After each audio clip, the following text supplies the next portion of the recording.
Okay, I'm going to quickly take you guys through the 2015 Horizon Report K-12. This is the introduction. It's more or less the first 10 or so pages of the report, of which some of it we've gone over in class. So the Horizon Report, it kind of speaks to the trends in education. Specifically, it speaks to global trends. So it caters to a worldwide market for over a decade now. I'll be taking you through the first 10 pages of the report, which kind of serves as my group's contribution and compilation of the dissection of the report. So I'm going to feed this off to my group members, they can view it, and then we can kind of form a census of what the whole report speaks to, which is the overall question: how and why are trends, tools, ideas, and concepts, why are they necessary for the future of education? So this video is going to go over the summary of the NMC, referring to the Horizon Report, key trends currently in K-12, what's happening in the schools and where things are going. So with more than 13 years of research in the publication, the NMC Horizon Project can be regarded as one of the largest running explorations of emerging technologies in the world. It speaks to all the up-and-coming things in education. So I kind of shared here some images. We have a 3D printer here printing some Yoda and some Lord of the Rings stuff. We have students up here in the top who are using robots, some Minecraft happening, and then some screenshots from the report itself. And all these things kind of are touched on throughout the 50-page report. So specifically, some of the short-term impacts, looking at increasing blended learning in the classrooms and STEAM, science, technology, engineering, arts, and math programs. The midterm is obviously looking towards more collaborative learning approaches and experiences for students, and showing that the shift is going from where students are becoming the consumers of products and learning how to be creators of them. And the long term is more or less rethinking how the classroom works. So looking at emerging trends, how students are being engaged, how technology is being used, and how accessible it is with regards to cost too.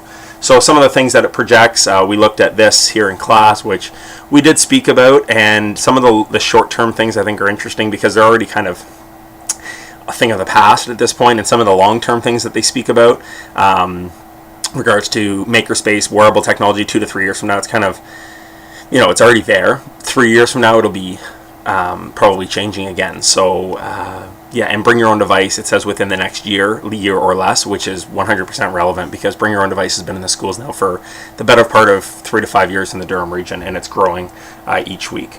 So looking at kind of the introduction of this, it explores 18 topics that relate to the implementation of educational technology and the material that comes with it. So it looks at 6 specific key trends, 6 challenges, and 6 important development opportunities for technology in the classroom.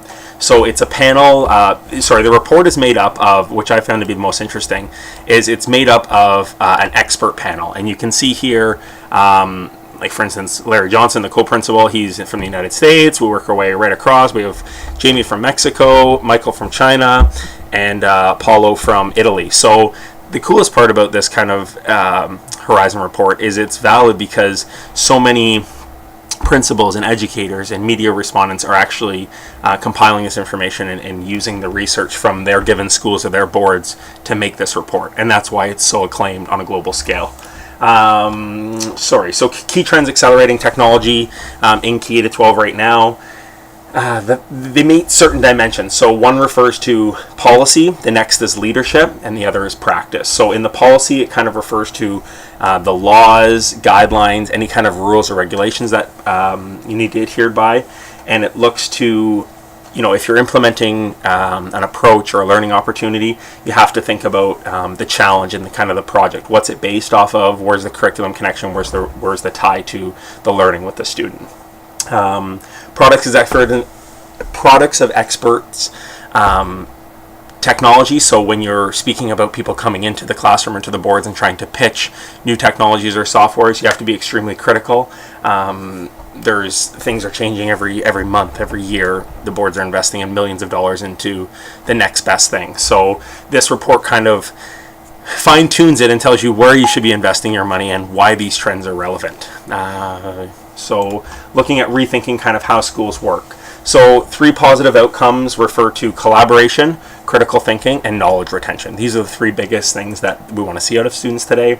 How are they promoting their critical thinking? How is a makerspace lab or how is a robot or Minecraft promoting that? How is it influence and collaboration, and what kind of knowledge are they retaining, or what are they taking away out of this. So goals obviously referring to the student's understanding of the technology and how it intersects with any subject matter. The students are given a choice or a voice regarding what they want to do. So the more you implement technology and new age material to allow students to kind of create with or make with, you're going to see how people are connecting to it, or how students are creating their own knowledge. So in regards to the practice of how students learn in the classroom, we need to constantly evolve real world concepts and try to connect them to the curriculum.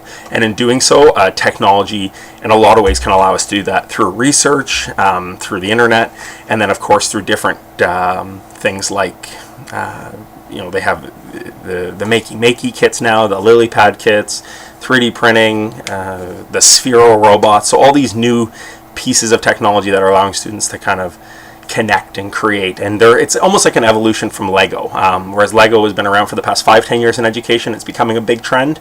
There's other things that are kind of taking its place, and it's all based on the idea of creating and constructing, which is what Lego was about when I was a kid 20 plus years ago. So, and yeah, I think that's about it. So kind of shifting to the deeper understanding, project-based learning is a huge thing, and it's an area of research constantly. Everything in technology somewhat requires a project being formed or done up. So project-based and problem-based learning, inquiry approaches are all driven through the implementation of technology. So I'll leave it at that. The report itself was obviously very large, and it is nice that we got to do this in a group and be able to piece it up. This video is about 7 minutes long, and I'm going to leave it at that.